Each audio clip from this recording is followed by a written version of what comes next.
नमस्कार, बहुत स्वागत है आपका। हिंदू धर्मशास्त्रों में कई ऐसे पेड़ पौधे हैं जो न सिर्फ आपके जीवन को सरल बना देते हैं बल्कि आपके जीवन के हर परेशानी को समाप्त भी कर देते हैं। तो आज हम बात कर रहे हैं सफ़ेद आक, जिसको हम मदार कहते हैं। आपके आसपास ये पेड़ मिल जाएगा।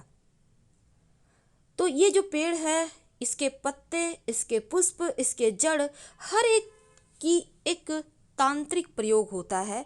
टोटके किए जाते हैं जीवन की परेशानियों से मुक्ति पाने के लिए, धन आने के लिए। वैसे तो कई बार लोग कहते हैं आक का पौधा विषैला है। हालांकि यदि आक का सेवन उचित मात्रा में किया जाए तो फिर जटिल से जटिल बीमारियां भी दूर होती है, लेकिन ये किसी वैद्य की शरण में रहकर ही करें।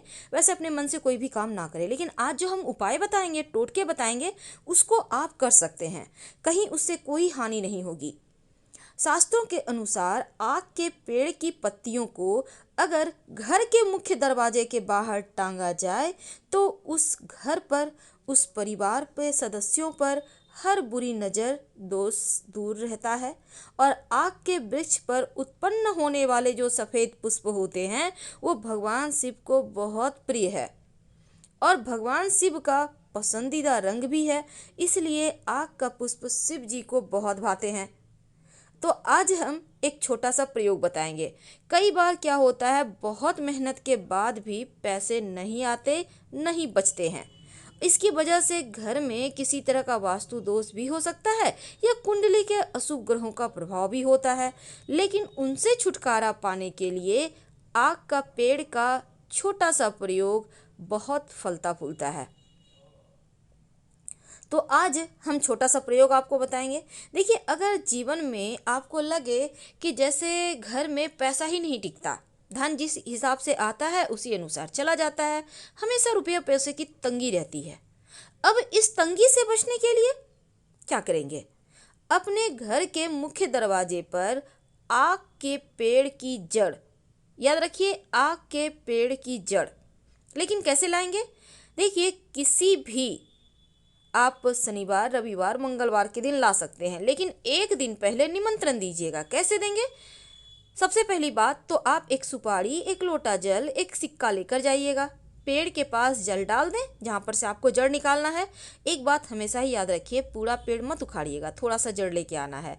और सिक्का और सुपारी रख दें। फिर आप उनसे कहें कि हम आपको कल लेने आएंगे। इसके बाद अगले दिन सुबह जाइए, थोड़ा सा जड़ निकाल कर ले आइए, उनको प्रणाम कीजिए। तो जब आक का पेड़ का जड़ आप ले आए, तब नीले कपड़े यानी ब्लू कपड़ा में लपेट कर अपने घर के मुख्य दरवाजे पर टांग दें, लटका दें। ऐसा आप चाहे तो नीला धागा भी इस जड़ के ऊपर से बांध के लटका सकते हैं। नकारात्मक शक्तियां घर में प्रवेश नहीं करती, घर में सुख समृद्धि दिन दूनी रात चौगुनी बढ़ती चली जाती है। कई बार क्या होता है कि आपके घर में जैसे होती है माँ, बेटियां हैं, बहू हैं, बहुत दिन से शादी को हो गया है, संतान नहीं हो रहा है। तब ऐसे में रवि पुष्य नक्षत्र या गुरु पुष्य नक्षत्र के दिन आक के पेड़ का जड़ आप ले आइए और लाल, पहले तो जड़ लाकर आप शिव जी के मंदिर में जाइए, शिवलिंग पर एक लोटा जल अर्पित करें और इस जड़ को धो लीजिएगा पहले। इसके बाद शिवलिंग के ऊपर से 21 बार वार लें, सीधा वारना है, उल्टा नहीं। अब इसको लाल धागे के सहारे अपने कमर में बांध लें। शिव जी के आशीर्वाद से 3 महीने में ही खुशखबरी मिलेगी। तो एक छोटा सा प्रयोग है, इसको जरूर करें। अब हम बात करते हैं धन की।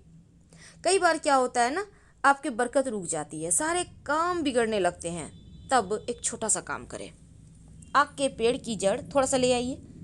अब लाकर गणेश जी के सामने रखें, धोकर रखिएगा। अब पूजा के बाद इस जड़ को अपनी तिजोरी में रख दें। जो भी धन की बाधाएं हैं ना, वो समाप्त हो जाएगी। वैसे सफ़ेद आक का ज़्यादा महत्व है क्योंकि इसका प्रयोग तंत्र विद्या में भी होता है। इसमें जो पुष्प होते हैं ना, अब देखिए जड़ से निकलने वाले जो दूध होते हैं वो भी बहुत सारे जीवन के परेशानियों को दूर करने वाले होते हैं। अगर शुभ मुहूर्त में, जैसा हमने कहा कि मंगलवार शनिवार के दिन ये प्रयोग करें तो ज़्यादा अच्छा है। वैसे एक छोटा सा काम आप कर सकते हैं। कई बार क्या होता है, धन की परेशानी ज़्यादा परेशान करती है, तब आपके जीवन के कष्टों को दूर करने के लिए आप नियमित रूप से हर सोमवार शिव जी यानी शिवलिंग पर जाकर आप आक के पुष्प की माला बनाकर उनको पहनाएं तो आपके जीवन के दुख दूर हो जाते हैं। और अगर रवि पुष्य नक्षत्र में लाल कपड़े में लपेटकर आग का जड़ अपने धन के स्थान पे रखें या अपने घर में ही रख दें तो आपके घर में सुख शांति समृद्धि बढ़ती है। वैसे ये आप अपने घर में तिजोरी में भी रख सकते हैं, कोई दिक्कत नहीं है। कई बार क्या होता है ना, शत्रु विरोधी बहुत परेशान करते हैं, आप तंग आ जाते हैं, लेकिन क्या करेंगे। कई बार अपने शत्रु होते हैं, पड़ोसी शत्रु होते हैं, आप परेशान हैं, आप चाहते हैं कि शत्रु परेशान करना छोड़ दे या आपको छोड़कर ही कहीं चला जाए, तो क्या करेंगे। सफ़ेद आक का पौधा जहाँ पे है वहाँ पे जाइए, अब उसका एक पत्ता तोड़ लें, उस पत्ते पर आक के पौधे से निकलने वाला दूध के सहारे अपने शत्रु का नाम लिखिए और वहीं जो आप आक का पेड़ है ना, आक का पौधा, उसके जो जमीन है वहाँ पर वहीं पर थोड़ा सा मिट्टी हटाकर इस पत्ते को दबा दें, आपका शत्रु शांत हो जाएगा। आप चाहें तो इसको जल में भी प्रवाहित कर सकते हैं अगर आपके आसपास वैसा स्थान है तब। तो ये आग का प्रयोग बहुत सारे ऐसी चीज़ों में काम आता है जो आपके हर कष्ट को, हर संकट को दूर कर देता है। तो याद रखिएगा, शत्रु का जब नाम लिखिएगा ना तो दूध से ही लिखिएगा, उसी आग के पौधे के दूध से। थोड़ा सा आप पत्ता तोड़ेंगे तो उससे दूध निकलता है, अब उसी के सहारे आप लिखिए। अगर एक से ज़्यादा शत्रु हैं तो अलग अलग पत्ते पर हर शत्रु का नाम लिखें। यह प्रयोग आप किसी भी सोमवार, शनिवार, रविवार, मंगलवार के दिन कर सकते हैं तो आपको राहत मिलेगी। और शिव जी को आग का पुष्प तो विशेष प्रिय है। और अगर एक छोटा सा प्रयोग, कई बार होता है कि आपके घर में छोटे बच्चे हैं, उनको नज़र लग जाती है, अक्सर तबीयत खराब रहती है, तब क्या करेंगे। तब सफ़ेद जो आँख होता है ना पुष्प, इसके 11 पुष्प ले लें, उसको माला बना लें, बच्चे को पहना दें, आप देखिएगा नज़र दोष दूर हो जाएगा, रक्षा होगी। वैसे आपको पता होगा कि इस सफ़ेद आक के पौधे की जड़ में 21 साल के बाद, यानी जो 21 साल पुराना पेड़ है उसके जड़ से गणेश जी की आकृति का कंद निकलता है और इस आकृति को अगर आप उनकी पूजा करें तो जीवन में रोग, शोक, दुख कुछ भी परेशान नहीं करता। वैसे तो आप जो सफ़ेद आक है ना, अगर सफ़ेद आग का जड़ अपने घर के मुख्य दरवाजे पर टांगते हैं या फिर आपको लगता है आपके घर में कोई व्यक्ति है जिसको किसी ने कुछ कर दिया है, कई बार ऐसा हो जाता है, तब सफ़ेद आग का जड़ लाकर उस व्यक्ति को जो पीड़ित है उनके गले में पहना दें काले धागे के सहारे। वैसे सफ़ेद धागा भी चलेगा, दोनों में आपको जो इच्छा हो। देखिएगा, जो भी किसी ने किया होगा वो वापस उसी के पास चला जाएगा। लेकिन क्या आपको पता है, इस आकड़े के पौधे का जो जड़ होता है, अगर आप इसको लाकर अपने पॉकेट में, पर्स में या अपने धन स्थान पे रखते हैं तो किसी का किया कराया आप पर असर नहीं करता।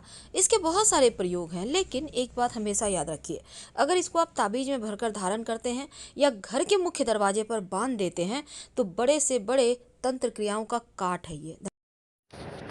अगर बहुत परेशानी है, लाख प्रयास के बाद भी परेशानी हट नहीं रही, तब आक, जिसको हम मदार भी कहते हैं, मंदार जिसको कहते हैं, उसके पत्ते का प्रयोग किया जाता है। आप ये प्रयोग वैसे तो किसी भी दिन कर सकते हैं, क्योंकि जब आपके पास परेशानी है तो जिस दिन आप भक्ति भाव से भगवान को पुकारेंगे उसी दिन भगवान हाजिर हैं। लेकिन अगर आप मंगलवार, शनिवार के दिन कर लें तो और भी अच्छा है। क्या करेंगे, आपको कम से कम 27 आक के पत्ते लेने हैं। याद रखिए, आक के पत्ते। अब इस आक के पत्ते पर आप सीताराम लिखिए। सीताराम आपको 26 पत्ते पर लिखना है और एक पत्ता पर नहीं लिखना। याद रखिए, जो जिस पत्ते पे आपने नहीं लिखा है कुछ, उस पत्ते को गोल मोड़ लें और जो आप आक के बाकी के 26 पत्ते हैं सबको लाल धागा के सहारे आप उसको गूंथ कर, याद रखिए, लाल धागा बांध कर आप डंठल में, पत्ते के डंठल में बांध कर माला बना सकते हैं। और इस माला में कहीं भी जो आपने एक पत्ता जिसमें कुछ नहीं लिखा है उसको अपनी मन्नत कहते हुए मोड़ कर उसी माला में कहीं पर बांध दें और हनुमान जी को जाकर प्रेम से पहना दें। ये प्रयोग आप 3 दिन लगातार या 3 मंगलवार या 3 शनिवार कर सकते हैं। श्रद्धा से कीजिए। कैसी भी समस्या हो, नौकरी, व्यापार की, संतान की, जीवन में कष्ट है, रोग है, बीमारी है, दुख है, सब कुछ समाप्त हो जाएगा।